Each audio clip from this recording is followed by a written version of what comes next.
Having a direct debit into my savings account is not a bad idea at all. After all, I can access it anytime I want to pay my child's fees, buy books, amidst other educational expenses. I can withdraw as frequently as I want to.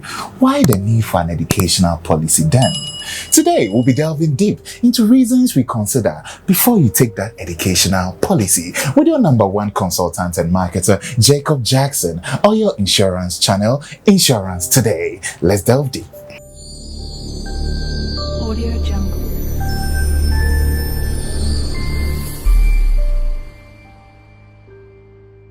Welcome back, folks. You are right on the finest insurance channel, Insurance Today, helping you analyze the basic tactics or basic analysis you need to have before getting on that insurance policy. Today, we are looking at one very interesting topic: why the need for educational policies. We'll be considering some 5 very important tips. Tip number 1. Death waiver of premium. Now, what is death waiver of premium? Death waiver of premium. Now, death waiver simply means when you're supposed to take an educational policy, cover your kids on it. What it implies is that whether you are alive or not, we want to ensure these kids are educated to the number of years or educated to the level you've always intended for them. So should in case you should drop dead or you are not around, the given company you took the policy with steps in your shoes and goes ahead and pay the premiums on your behalf, right? When you're taking an educational policy, whether you are alive or not, you know that this kid should be educated. When you are alive, you are contributing to the policy month by month. Anytime you want to make partial withdrawals, you go ahead. Should in case the unforeseen happens and you are not there, the kids don't have to lose the standard they have in education. The company applies this waiver, steps in your shoes, and keep on paying the premium for you month by month, so it can be accessible in the future for the kids. So that is one most important reason why you need to take an education policy. The debt waiver applies. Number 2, we also look at commitment to a given number of years till the child completes tertiary education. All right, so this becomes a very important dream of every parent to ensure that at least the child finishes tertiary education in his or her hands. And how does education policy comes in? Most of the times, irrespective of the company you are taking your policy with, so far as it's an insurance package or an educational insurance package, normally we have a term the policy should run. Now, in your own calculation, for example, your child has the next 5 years, 10 years, 12 years before he completes university.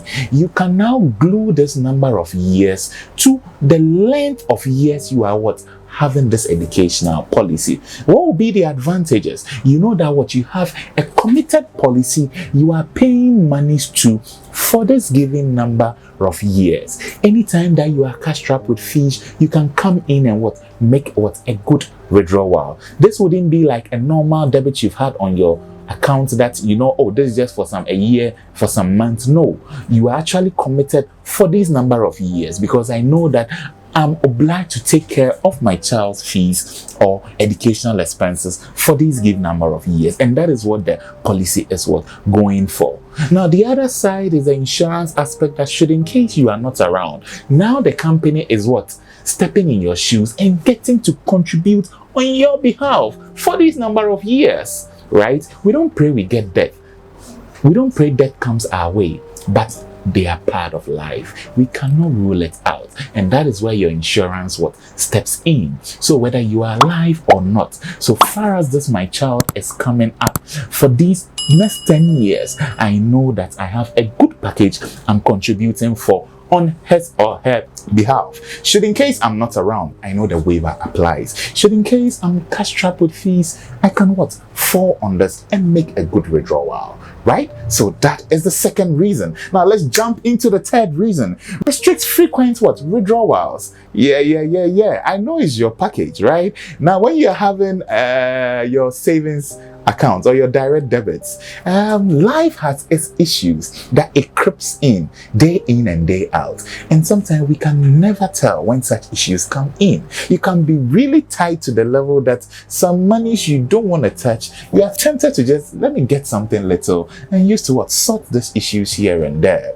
But so fortunately, we're able to look beyond this when we are dealing with an educational package. We will hardly move into it for daily or frequent life issues that keeps us tight in one corner, because we know this is a dedicated package for our kids. Even if we are getting in there, the mindset should be that it's for our child's expenses, right? So frequent withdrawals is limited. Now, most companies would do a withdrawal just once a year, right? So this wouldn't be the normal savings package. You can move into it month by month, right? Just once a year. So this disciplines you or takes you off that habit of continually withdrawing from this policy.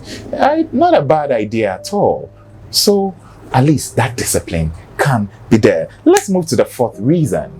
So this is your first time you're watching my YouTube channel? Wow, you got Jacob Jackson here. Just click on the subscription note there and then click on the notification bell icon. So anytime I got to drop you a video on insurance, at least you get some factors to consider before making that decision. All right, so let's jump into our number 4 point. We have death and hospitalization benefit, right? We don't hear this with our savings packages, right? Okay, so not to say savings is wrong. No, you can actually go ahead and have very good savings, but sometimes we tend to consider these two. Why don't I take a normal savings package than rather move into this insurance where they have a lot of terms and conditions that they don't even explain such, and when I'm going for my monies I get problems in the future. I delve into this and let's see some benefits that you would have, right? So death and hospitalization benefits. Most education policies have death benefit both on the main life and then the child cover.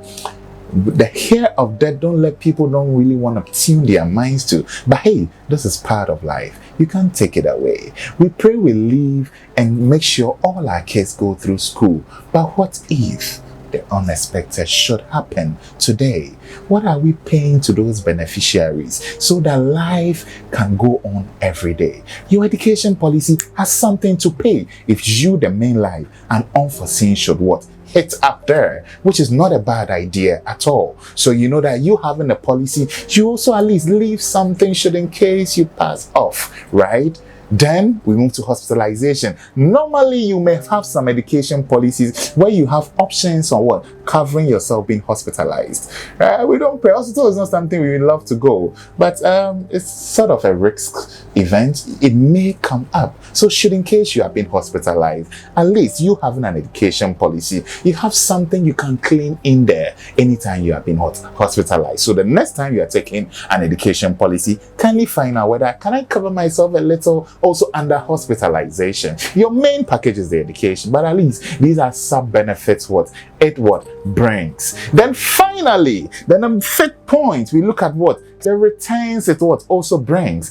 So not some education policies, but in fact all education policies after the term you selected should come with some good returns in there, right? So this is the savings you did for your child's education, but at the end of the day, at least you have some good returns to work out there with, right? So the next time you're taking an education policy, you know that for these 5 factors, it is not a bad idea at all. Keep on listening to my YouTube videos, and then my next videos will be looking at that man who jumped to my office talking about the death of my parents.